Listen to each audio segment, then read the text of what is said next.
मुल्क के मुख्तलिफ शहरों में गैर कानूनी तौर पर मुकीम अफगान शहरियों के खिलाफ बिला इम्तियाज़ कार्रवाइयाँ जारी हैं।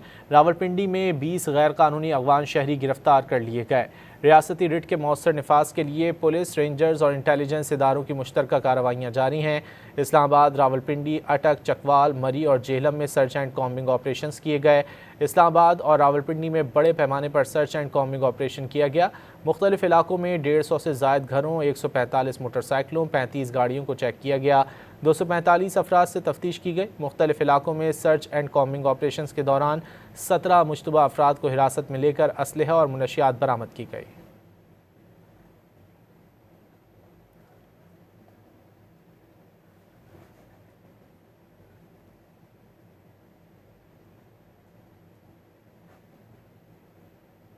मुल्क के मुख्तलिफ शहरों में गैर कानूनी तौर पर मुकीम अफगान शहरियों के खिलाफ बिला इम्तियाज़ कार्रवाइयाँ जारी हैं। रावलपिंडी में 20 गैर कानूनी अफगान शहरी गिरफ्तार कर लिए गए। रियासती रिट के मौसर नफाज के लिए पुलिस, रेंजर्स और इंटेलिजेंस इदारों की मुश्तरका कार्रवाइयाँ जारी हैं। इस्लामाबाद, रावलपिंडी, अटक, चकवाल, मरी और जेहलम में सर्च एंड कॉम्बिंग ऑपरेशन किए गए। इस्लामाबाद और रावलपिंडी में बड़े पैमाने पर सर्च एंड कॉम्बिंग ऑपरेशन किया गया। मुख्तलिफ इलाकों में 150 से ज़ायद घरों, 145 मोटरसाइकिलों, 35 गाड़ियों को चेक किया गया। 245 अफराद से तफ्तीश की गई। मुख्तलिफ इलाकों में सर्च एंड कॉम्बिंग ऑपरेशन के दौरान 17 मुश्तबा अफराद को हिरासत में लेकर असलहा और मुनशियात बरामद की गई।